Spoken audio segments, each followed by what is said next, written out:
Selamat pagi, siang, dan malam, Bapak, Ibu, Kakak-kakak, dan juga teman-teman yang saya hormati. Perkenalkan, nama saya Muhammad Apri Salanafi dari kelas PJR 02, ingin mempresentasikan terkait laporan praktikum blending aggregate asfalt. Praktikum dimulai dengan pengambilan pengumpulan material yang akan digunakan dalam pembuatan sampel campuran perkasan jalan. Material utamanya terdiri dari agregat kasar, agregat halus, dan juga bitumen jenis EGA.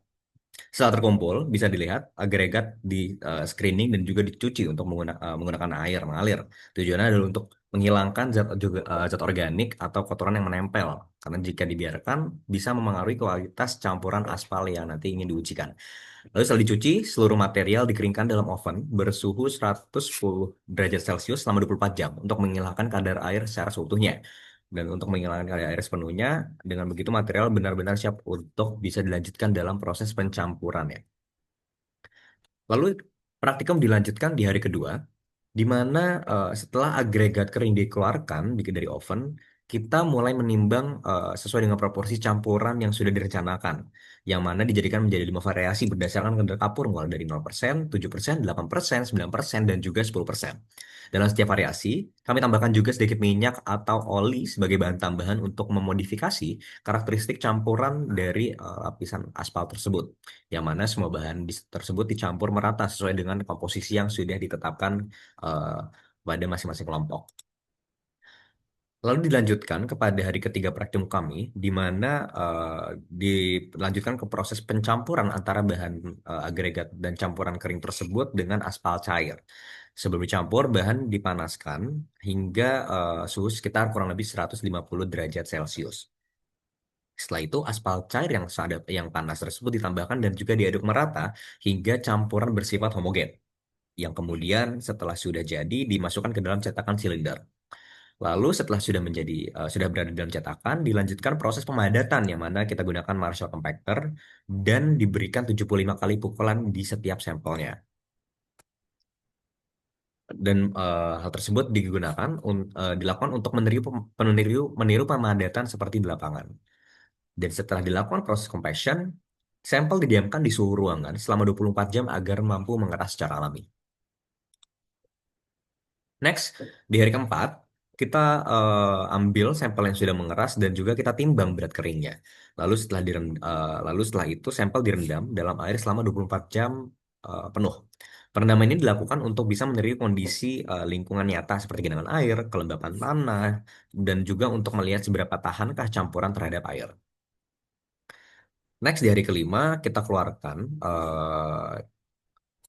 lapisan atau silinder tersebut untuk kita timbang berat basahnya melalui timbangan ini. Lalu kita juga timbang berat jenuhnya setelah dari perendaman.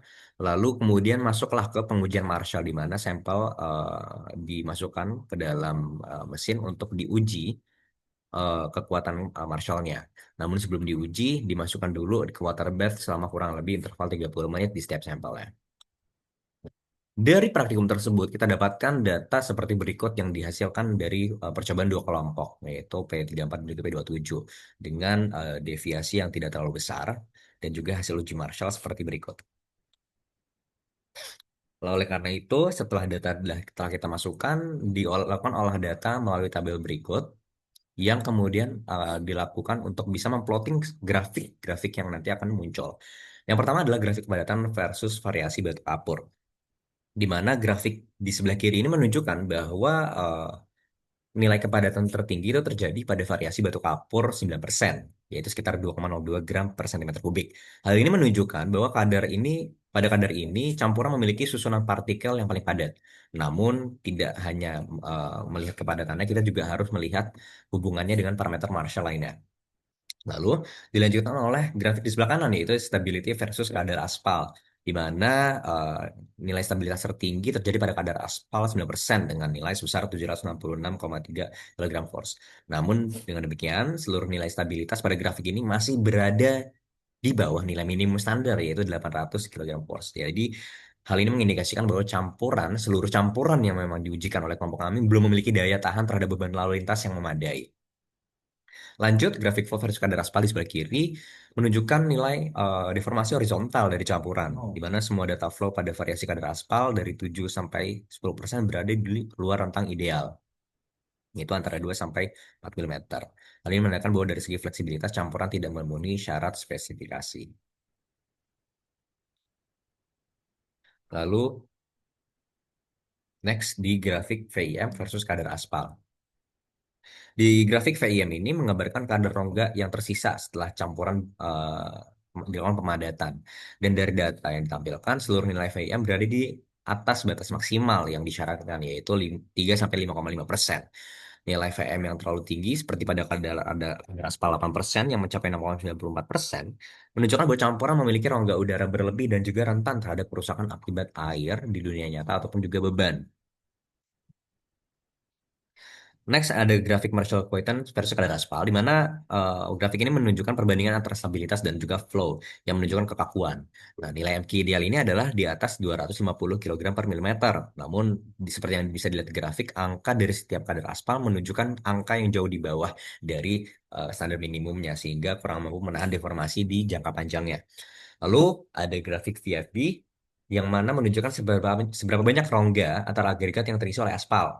Nah, seluruh kadar aspal ya mulai dari 0 sampai 10% bisa dilihat memiliki nilai VFB yang memenuhi standar di atas 65%, yang menunjukkan bahwa pengisian aspal dalam rongga agregat sudah sangat optimal.